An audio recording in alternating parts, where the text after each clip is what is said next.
Hello everyone, हर हर महादेव दोस्तों। आपके अपने चैनल हर दिन कुछ नया में आपका बहुत बहुत स्वागत है।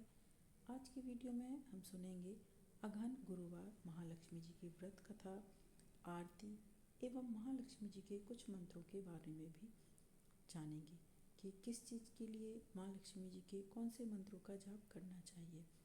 और यह भी जानेंगे कि अगहन माह के गुरुवार कब से प्रारंभ होंगे, कब समाप्त होंगे। तो चलिए वीडियो को शुरू करते हैं। और यदि आप चैनल पर नए हैं तो चैनल को सब्सक्राइब अवश्य करें, साथ ही बेल आइकन को प्रेस करें। इससे ये होगा कि मैं कोई भी वीडियो अपलोड करूँगी तो इसकी नोटिफिकेशन सबसे पहले आपके पास पहुँच जाएगी। तो चलिए वीडियो को शुरू करते हैं। सबसे पहले हम जानेंगे कि अगहन माह में कितने गुरुवार पड़ेंगे और गुरुवार किस किस तारीख को है, किस तिथि पर है। तो सबसे पहला गुरुवार जो है वो 6 नवंबर कृष्ण पक्ष की प्रतिपदा तिथि को होगा।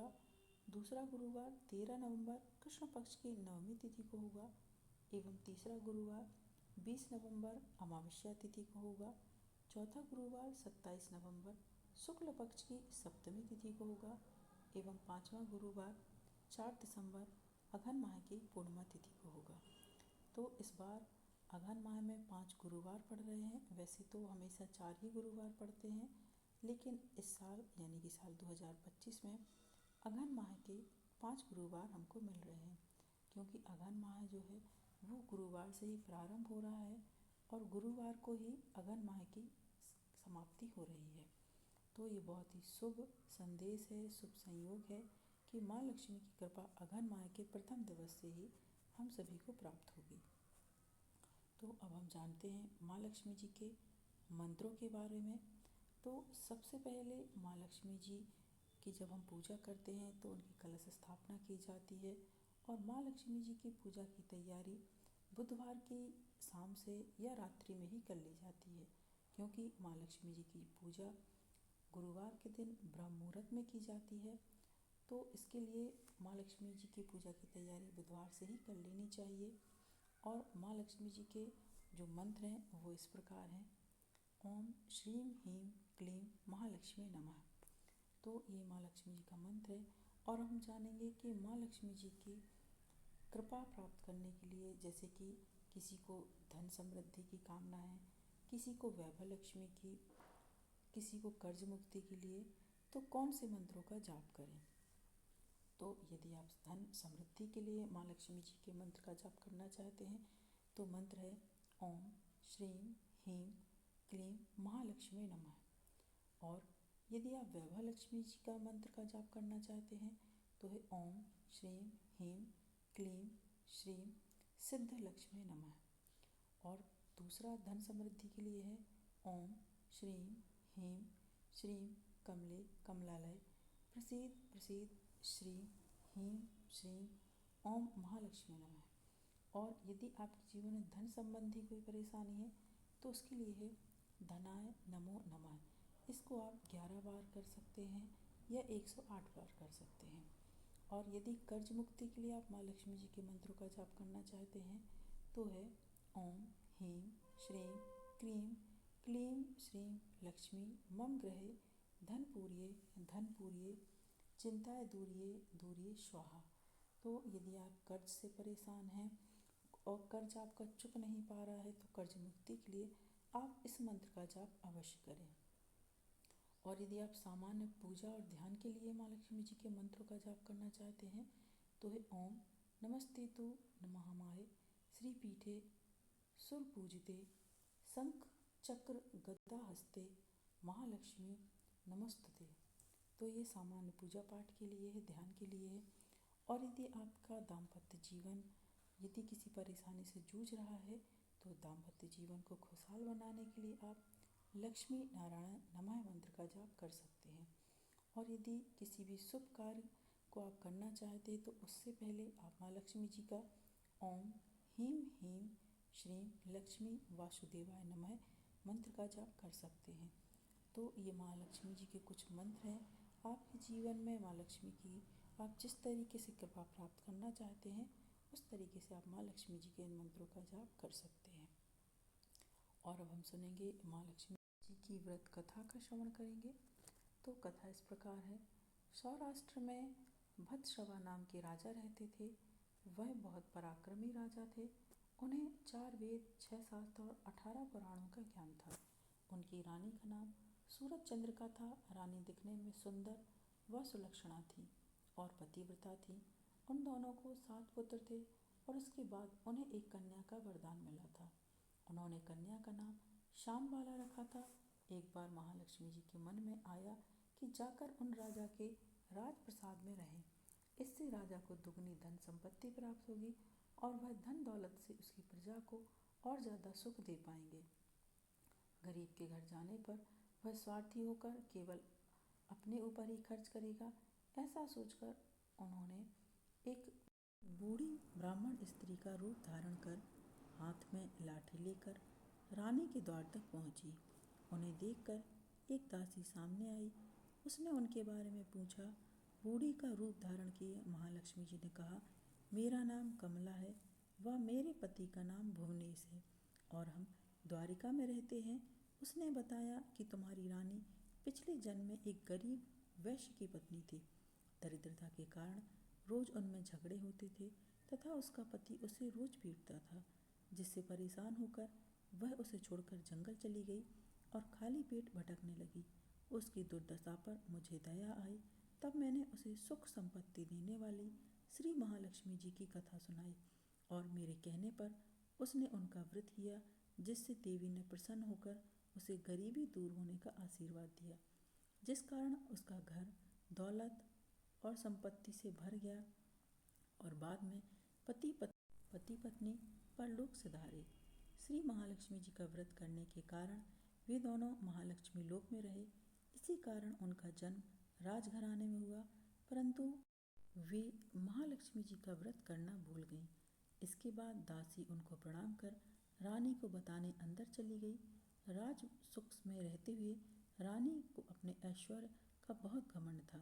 दासी द्वारा बुढ़िया की बातें सुनकर वह क्रोधित हो राजद्वार पर आकर बुढ़िया रूपी दूसरों का भला बुरा कहा। रानी सूरज चंद्रिका के इस प्रकार के बर्ताव व अनादर को देखकर माता ने वहाँ ठहरना उचित नहीं समझा और वहाँ से चल पड़ी। चलते समय उन्हें राजकुमारी सांबाला मिली। उन्होंने सांबाला को सारी बातें बताईं। राजकुमारी ने बातों के लिए उनसे क्षमा मांगी। माता को उस पर दया आ गई। उस दिन अघन माह का पहला गुरुवार था।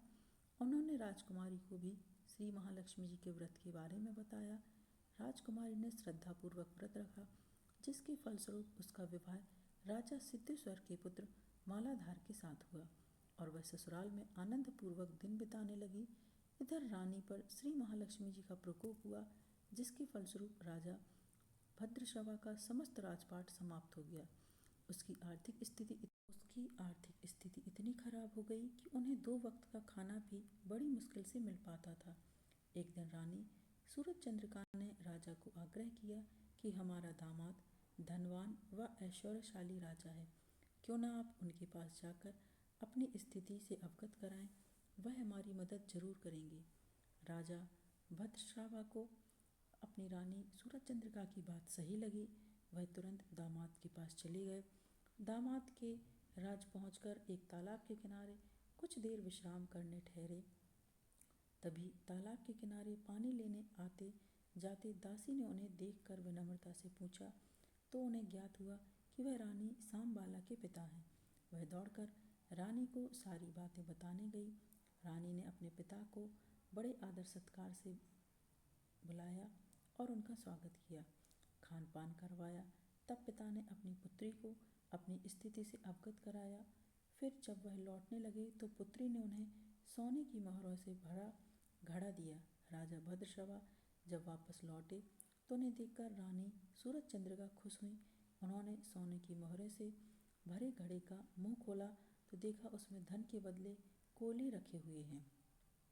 यह सब श्री महालक्ष्मी जी के प्रकोप से ही हुआ था। इसी तरह कई दिन बीत जाने के बाद रानी स्वयं अपनी पुत्री के पास गई। वह दिन अघन मास का अंतिम गुरुवार था। पुत्री सांबाला ने श्री महालक्ष्मी जी का व्रत रखा और अपनी माता सूरज चंद्रिका से भी करवाया तथा दोनों ने संपूर्ण विधि विधान से पूजा की। इसके बाद रानी सूरज चंद्रिका अपनी पुत्री के यहाँ से घर लौट आई। व्रत रखने से उसे फिर से अपना राजपाट, धन दौलत व ऐश्वर्य की प्राप्ति हुई। कुछ दिनों के उपरांत उनकी पुत्री सांबाला अपने पिता के घर आई। अपनी पुत्री को घर में देखकर रानी को पुरानी बातें याद आई कि कैसे उसने घड़े में कोयला दिया था। इसी परिणाम स्वरूप उसकी माता पिता के घर आने पर आदर सत्कार उसे नहीं मिला, बल्कि अनादर ही हुआ। किंतु उसने इस बात का बुरा नहीं माना और घर लौटते समय थोड़ा सा नमक ले लिया। घर लौटने पर उसके पति ने पूछा कि अपने मायके से क्या लाई हो। इस पर उसने जवाब दिया कि वहाँ का सार लाई हूँ। पति ने पूछा, इस बात का क्या मतलब हुआ? सांबाला ने कहा, थोड़ा धीरज रखो, आपको शीघ्र ही ज्ञात हो जाएगा। उस दिन सांबाला ने सारा भोजन बगैर नमक डाले ही बनाकर परोसा। पति ने खाना चखा। सारा खाना बिना नमक का था, इसलिए उसमें स्वाद नहीं आया। फिर सांबाला ने थोड़ा सा नमक डाला, जिससे भोजन स्वादिष्ट लगने लगा। तभी सांबाला ने पति से कहा, यही है वह जो मैं मायके से लाई हूँ और यही मायके का सार है। पति को उसकी सारी बातें समझ आ गईं और वह हंसी खुशी भोजन करने लगे।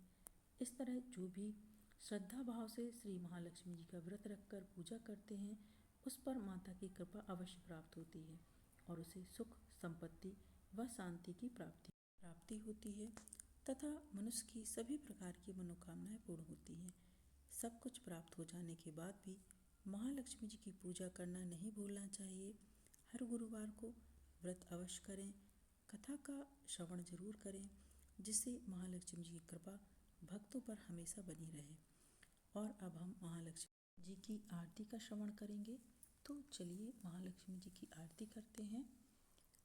ओम जय लक्ष्मी माता, मैया जय लक्ष्मी माता, तुमको निस दिन सेवत हरि विष्णु विधाता। ओम जय लक्ष्मी माता, उमा रमा ब्रह्माणी, तुम ही जग माता, मैया तुम ही जग माता।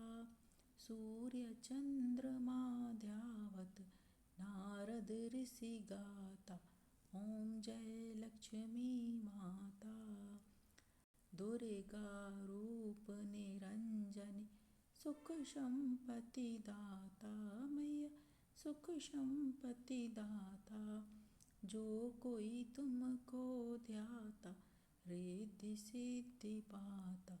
ओम जय लक्ष्मी माता, तुम पाता निवासनी, तुम ही शुभदाता, मैया तुम ही शुभदाता। कर्म प्रभाव प्रकाशिनी, भवनिधि की श्राता। ओम जय लक्ष्मी माता, जिस घर में तुम रहती सब सद्गुण आता, मैया सब सद्गुण आता। सब संभव हो जाता, मन नहीं घबराता। ओम जय लक्ष्मी माता, तुम बिन यज्ञ न होवे, वस्त्र न कोई पाता, मैया वस्त्र न कोई पाता। खान पान का वैभव सब तुमसे आता। ओम जय लक्ष्मी माता, शुभ गुण मंदिर सुंदर, क्षीरो दधि जाता, मैया क्षीरो दधि जाता। रतन चतुर्दश तुम बिन कोई नहीं पाता। ओम जय लक्ष्मी माता, महालक्ष्मी जी की आरती जो कोई जन गाता, मैया जो कोई जन गाता। और आनंद समाता, पाप उतर जाता।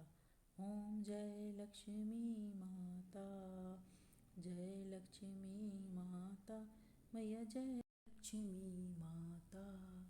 तो ये महालक्ष्मी जी की आरती है। आज की वीडियो में आपको महालक्ष्मी जी के मंत्र, महालक्ष्मी जी की कथा एवं आरती सुनाई गई है। यदि आपको आज का वीडियो, आज की जानकारी पसंद आई है दोस्तों, तो वीडियो को लाइक कीजिए, शेयर कीजिए अपने दोस्तों के साथ, अपने परिवारजनों के साथ, ताकि उन तक भी वीडियो पहुँचे। और वो भी महालक्ष्मी जी के मंत्रों का, उनकी कथा का एवं आरती का श्रवण कर सकें एवं अपने जीवन में महालक्ष्मी जी की कृपा प्राप्त कर सकें।